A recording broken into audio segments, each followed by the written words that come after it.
નમસ્કાર, હું રાજ. આપ જોઈ રહ્યા છો સ્પાર્ક ટુડે ન્યૂઝ. અરવલ્લી જિલ્લા એલસીબી પોલીસે મોટી કાર્યવાહી કરી મોડાસા ટાઉનમાં ચોરીના મોબાઈલના IMEI નંબર બદલીને તેનું વેચાણ કરતા નેટવર્કનો પર્દાફાશ કર્યો છે.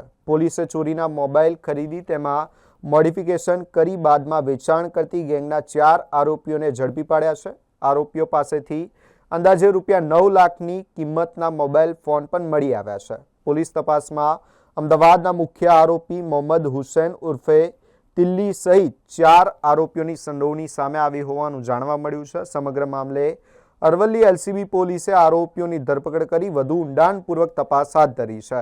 ચોરીના મોબાઈલ ક્યાંથી મેળવવામાં આવ્યા હતા અને આ નેટવર્કમાં અન્ય કેટલા લોકો સંડોવાયેલા છે તે અંગે પણ તપાસ ચાલી રહી છે. અરવલ્લી જિલ્લામાં ખાસ કરીને મોડાસા ટાઉનમાં વારંવાર એવી રજૂઆતો મળતી હતી કે ચોરીના મોબાઈલોનું એક નેટવર્ક ચાલી રહ્યું છે અને ઓર્ગેનાઇઝડ વેમાં ગુજરાતમાંથી અન્ય જગ્યાએ ચોરીના મોબાઈલ અહીંયા કલેક્ટ કરવામાં આવે છે, એને મોડિફિકેશન કરવામાં આવે છે અને ત્યાર પછી એને બીજી જગ્યાએ વેચવામાં આવે છે. આ પ્રકારની બાતમીના આધારે એલસીબી અને એસઓજીએ વર્કઆઉટ કરેલું આ આખા કેસમાં અને એમાં એલસીબીને સારી એવી સફળતા ગઈકાલે મળી છે.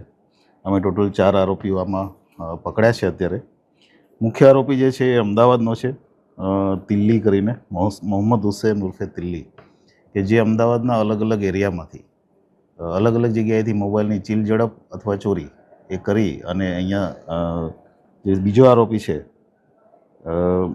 તલહા હનીફભાઈ સિંધવા, એ અને એની સાથે બીજા 3 જણા એમને અહીંયા મોબાઈલ આપતો હતો.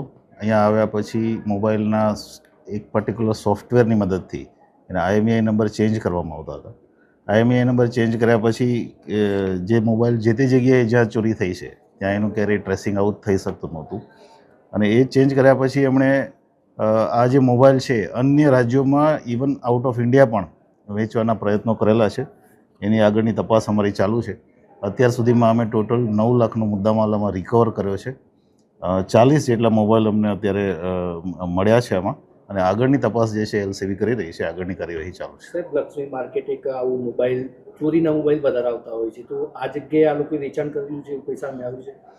અમે અત્યારે આખી ટ્રેલ કાઢી રહ્યા છીએ, કેમ કે આની પહેલાં પણ લગભગ 1.5 મહિના પહેલાં અમે 100 મોબાઈલ અલગ અલગ જગ્યાએથી એસઓજી દ્વારા પકડવામાં આવેલા અને આજે પણ અમને 40 મોબાઈલ મળ્યા છે. મોટાભાગના જે મોબાઈલ છે એન્ડ્રોઈડ ફોન છે, પણ અમે આગળની તપાસ એની ટ્રેલ ક્યાં ક્યાં જઈ રહી છે અને આખી ઓર્ગેનાઇઝડ ગેંગ કેવી રીતે કામ કરે છે એની તપાસ વધારે કરશું, પછી જ આપને વધારે વિગત આપી શકીશ. આ મોબાઈલના ઉપયોગથી કોઈ ક્રાઇમ અને અંજામ આપ્યો હોય અથવા તો કોલ સેન્ટરથી લોકોની છેતરપિંડી કરતા એવું કઈ તપાસમાં? પ્રાથમિક તપાસમાં હજી સુધી એવી વિગતો નથી મળી કે આપણે ડાયરેક્ટ કોઈ આ મોબાઈલનો સીધો પોતાની ઓલા માટે ઉપયોગ કર્યો હોય. એનો મેઇન હેતુ હતો આ મોબાઈલ IMEI નંબર ચેન્જ કરીને વેચી દેવાનો. બની શકે કે આગળ આમાં ક્યાંય આગળ વધારાના પુરાવા મળે કે જેમાં ક્રાઇમમાં મોબાઈલનો ઉપયોગ થયો હોય તો પણ એ તપાસમાં લઈશું.